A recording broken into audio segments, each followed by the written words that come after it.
Gamescom is coming August 17 till the 21st of August, and all the big game companies will be there. I picked 5 games that you should totally check out at home or at the convention. Of course, you want to try the best looking shooter of 2016. Battlefield 1 is playable at the EA booth, but if you don't want to stand in line for 6 hours or just wait for the beta that is supposed to happen very soon after Gamescom, there is still an awesome stream that shows a new map and horses for the very first time. Log it in on August 16th, 3 PM ET and 9 PM Central European Time.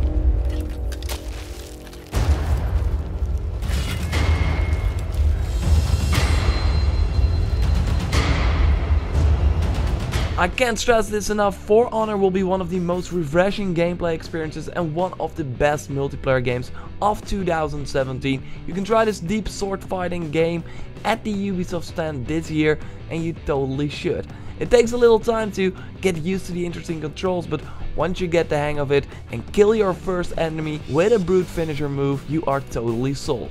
One of my favorite experiences at E3 2016 was the Batman Arkham VR demo. You really feel like Batman from the moment you got to the Batcave and get into the Batman suit. This is something you need to do for yourself, and that's probably why they haven't released any proper gameplay video and why you're looking at me playing the game for some seconds now. Anyway, this is how VR should be, where you really feel someone else in a different world, where you grab your Batarang from your wrist with the move controllers and throw it like you should in real life. Man, you don't want to go back to the real world. The game will be playable at the Sony and Warner Bros. Stand. Batman Arkham VR is my best VR experience right now, but Gamescom is also a great time to check out everything else VR has to offer, especially the PSVR system that will not be out for a while. Rex is super awesome. This game is from the creators of Killzone Mercenaries for the Vita and lets you fight in a mech suit against other players, shoot or collect orbs, and then try to run through the circle in the middle of the arena to score some points. Until Dawn Rush Your Blood is also pretty fun. Sony brings a ton of games, and I'm curious how Farpoint is that shooter with that gun, that sort of Wii mode gun that you have to buy as well. But yeah, I'm curious to see how that goes. And also Robinson the Journey, you know, that dinosaur game with the ghost from Destiny. Anyway, it looks awesome. Sony is really doing a great job at promoting PSVR at Gamescom.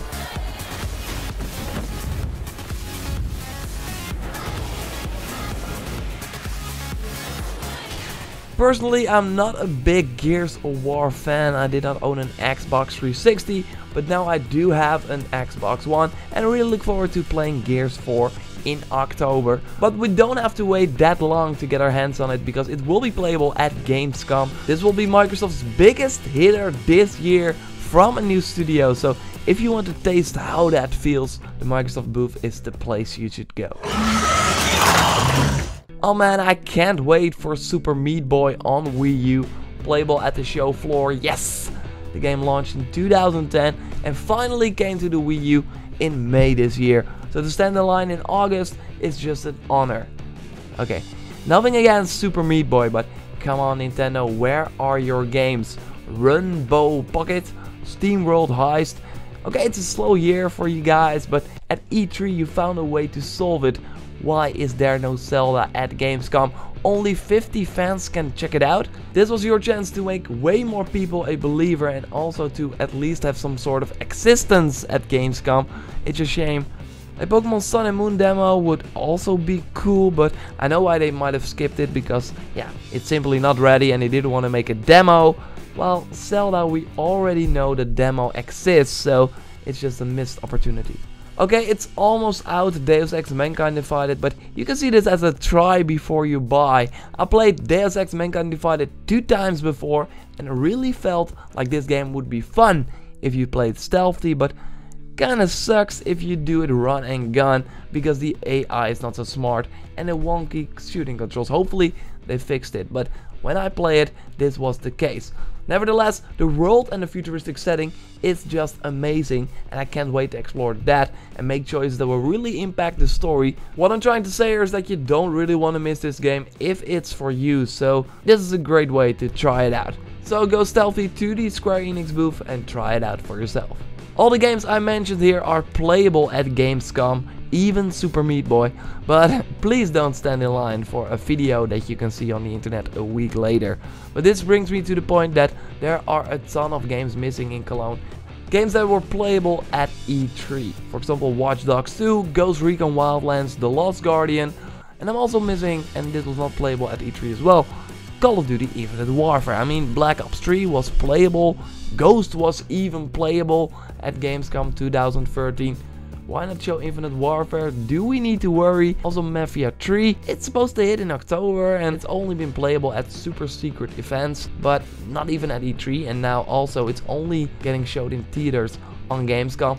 Dishonored 2, it's Bethesda, so they normally don't really do sort of hands-on experiences at big shows, but still, we missed that game. Only EA is really going all out with their lineup for this year. Microsoft as well. PSVR at the show floor, it's also great. Yeah, we do miss some big titles, but in the end I think the playable games are pretty good. I'm going to Gamescom, we'll make some content for you, so subscribe to stay up to date on that. Like this video if you did, and goodbye.